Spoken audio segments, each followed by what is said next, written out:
So the Konohiki was sort of an office of a Bureau of Land Management and Conservation and our ag department, all this stuff sort of together, right? This was, imagine a wise elder who knew what was happening with the land and was able to help foster more abundance. What's important to understand is that there was a system of resource management that was organized by a Konohiki and was had full participation from everyone in the community. How can we bring everybody that lives here together? Everybody that's part of our family that lives here right now, how can we bring them together to make life better, right? This is a very Konohiki kind of concept, right? This isn't us and them. This is we live here. How can we make things better? What do we got to do to address sustainability? You make yourself indispensable. This is a strategy for survival of interdependence that we can embrace as a community. This is, as Uncle referenced back there, this is a we sort of mentality rather than a me sort of mentality, right? This is a circle structure rather than a triangle structure. This is us, right?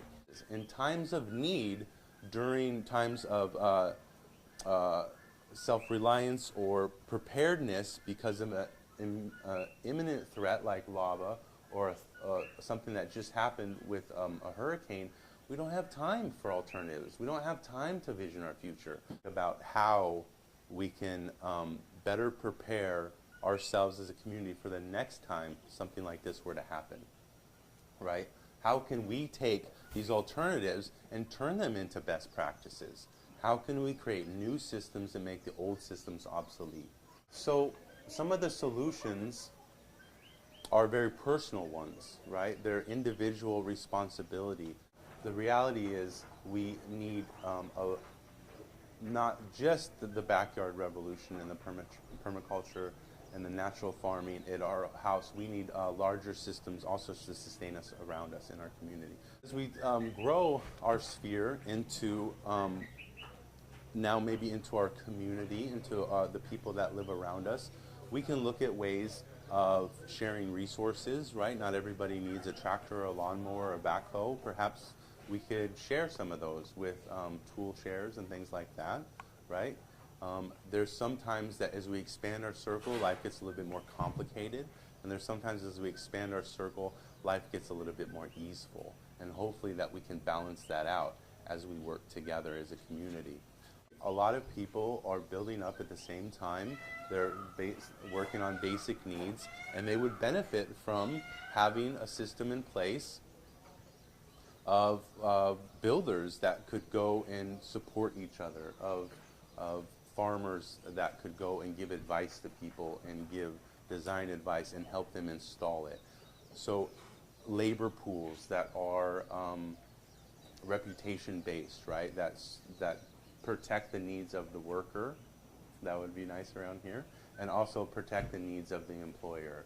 That also would be nice around here, right? So there's things that we can envision that sort of begin to fall under the realm of sustainable cooperative or sustainable ag cooperative. And we talk about some of what a sustainable ag cooperative would have.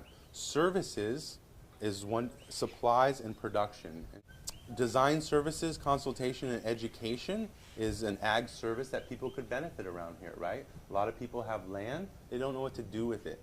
A certification service, so you're certified organic in a way that is not extreme and is cost effective, or you're certified as a Korean natural farmer, so your land is certified. So if you want to sell your food, you have some sort of certification. Veterinary services. As we vision a food security future for ourselves, we imagine animals in that system for sure. A food broker, someone that can help. Farmers are busy farming, right? And people that are growing food are busy with that. But someone that can help make those calls. And maybe they have a truck and they can come pick it up. Or maybe there's a mobile food hub who comes, picks up food, drives around, sells food. The food never really ends up anywhere in a warehouse. It's just a mobile food system. Things like this would benefit our community. Marketing and promotional services for any farm that has a value-added product or has some sort of outreach for eco-entrepreneurs or something like that. Many farmers don't know how to do marketing and promotion, and that's okay. So once a year or once in their lifetime when they need this service, it would be nice to have a farmer-friendly or a rancher-friendly organization be able to help them with that. Conservation and restoration services, restoring the land back to its original splendor or just preserving it. Power and heavy equipment, right? How often do you need a tractor? Or do you need a soil turner, right? Or do you need a chipper, right? Not very often. So having one that's maintained professionally that you can call on locally, that you can rent out, that you can utilize, or multiple, these sustainable ag cooperatives, we could have multiple of these in this area. It doesn't even have to be centralized. It could be organized online. Materials that are available like mulch and compost, and we can grow the grass, the cane grass, and we can thrash it and we can cover it up and we can turn that into green compost. We can mix that in with the wood chips, things like that. All these jobs that I'm listing have been put on the shoulders of small-scale farmers. Having a place, an ag cooperative, to help you with some of these things is a real blessing. So this concept, this sustainable ag concept, I called R Konohiki, right? Because it's R for one united resource, and Konohiki for this is a way that we can manage the land, right? It's an office, it's a cooperative, it's all the people in the community paying into this, benefiting from this. This is one united resource, R Konohiki. This is one way that we can look at things from a grassroots perspective. R Konohiki is one of those solutions.